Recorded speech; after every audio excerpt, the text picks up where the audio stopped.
આ બાબતે ખાસ કરીને વાત કરવામાં આવે તો લીંબડી સરસ મજાની ભોગાવો નદી આવેલી છે. એક સમયે આ નદી એટલી બધી રેતીથી ભરચક રળિયામણી હતી, ત્યારે હાલ તમે વિડીયોમાં જોઈ રહ્યા છો કાંટાળી જાળીઓથી ભરેલી હાલતમાં જોવા મળી રહી છે. ત્યારે આ બાબતે તંત્ર આંખા આડા કાન કરીને જોઈ રહ્યું છે, તેમજ આ નદીમાં કચરાના ઢગલાઓ પણ જોવા મળી રહ્યા છે. ત્યારે આ નદીમાં નાનપણ જેણે વિતાવ્યું, આ નદીમાં મિત્રો સાથે ફરી મળી રમતગમત રમ્યા, પાણી નહેરોમાં નાયા અને આલ જવાના ચહેરા ઉપર ચામડીની કરચલી ઉપસી આવેલ છે, એવા વૃદ્ધો આ નદીની આવી દુર્દશા થયેલી જોઈને ખૂબ જ દુઃખની લાગણી અનુભવી રહ્યા છે. ત્યારે આ નદીની સફાઈ કરવામાં આવે અને પહેલાં જેવી નદી હતી તેવી નદી હાલ બની અને વળી પાછું આ નદીમાં નાના બાળકોનું કલરવ જોવા મળે તેવી આશા વ્યક્ત કરી રહ્યા છે. વર્ષો વીતી ગયા ઘણા. લીંબડીની અંદર નદી ચોખ્ખી હતી અને ચોખ્ખી એક પણ ખડનું તળનું અંદર રહેતું નહીં.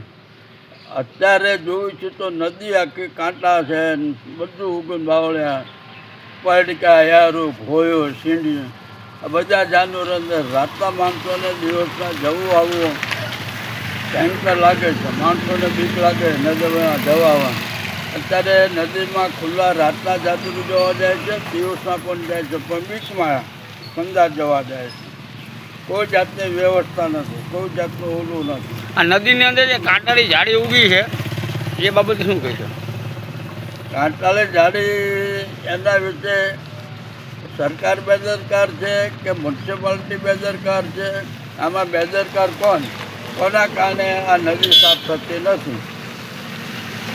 તો તમે આ ઝાડીને કપાવવા માટે શું કહેશો લોકોને? લોકોને એમ કહેવું જોઈએ કે ભાઈ આપણે સંગઠનની અંદર રહીએ અને જઈએ ત્યાં કને જે તે અધિકારીને વાત કરીએ, અધિકારી મળે અને રજૂઆત કરવી કે ભાઈ નદીમાં રસ્તો સાફ કરી દો. નદીમાં ઉતરવાના પગથિયાં પણ બરાબર નથી. કારોબારી ચેરમેનને કીધું, પ્રમુખને રજૂઆત કરી, પણ આજની તારીખમાં કાંઈ રૂબરૂ જાતે આવીને જોઈ જાઓ તો ખ્યાલ આવશે કે દલિતવાસની અંદર અત્યારે તમે જુઓ એટલે એટલી બધી દુર્ગંધ મારે છે. ખુલ્લી ગટરો છે, ગટરો ખુલ્લી છે. આપણે આજે દાદા નદીની વાત કરીએ તો નદીની સફાઈ કરવી જોઈએ કે ના કરવી જોઈએ? નદીની પહેલાં સફાઈ કરવી જોઈએ. જે કાંઈ પાણી ગામનું આવે છે એ નદીમાં આવે છે. ગટરના પાણી નદીની અંદર આવે, એટલી બધી ગંદકી છે અને રોગચાળો થાય છે.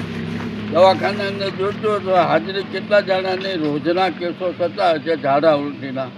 એ તો કેસ ઉપરથી ખબર પડી જાય. વાતો કરવા માટે કાંઈ છે ને, રૂબરૂ કેસ દવાખાને જવું જોઈએ, માહિતી લેવી જોઈએ આરોગ્ય ખાતાએ, અને અહીંયા પણ આવવું જોઈએ આરોગ્ય ખાતાવાળાએ કે ભાઈ નદીમાં અંદર સફાઈ થાય છે કે નથી થતું. આટલી બધી જાડી છે, જીવજંતુ રાતના અમારે જવું આવવું મુશ્કેલી. અમે લાકડીના ટેકા હલવાવાળા માણસો. અત્યારે ઉંમર મારી થઈ ગઈ 80 87 વર્ષ થયા. હવે કેવી રીતે જવું ન જવું, ઉતરવાની હિંમત નથી હાલતી. ત્યારે હાલ આ નદીમાં નદીનું પાણી તો નહીં, પણ ગંદી ગટરનું પાણી વહી રહ્યું છે. ત્યારે આજુબાજુના વિસ્તારના લોકો પણ ત્રાહિમામ બની ચૂક્યા છે. જ્યારે આ નદીમાં જેણે નાનપણ ગુજાર્યું છે અને મોટા થયા છે તેવા લીંબડીવાસીઓની લાગણી દુભાઈ રહી છે. તો શું તંત્ર આવા વડીલોની, વૃદ્ધોની લાગણી અને માંગણી છે તે પૂરી કરશે ખરા? કલ્પેશ વાઢીર, સુરેન્દ્રનગર.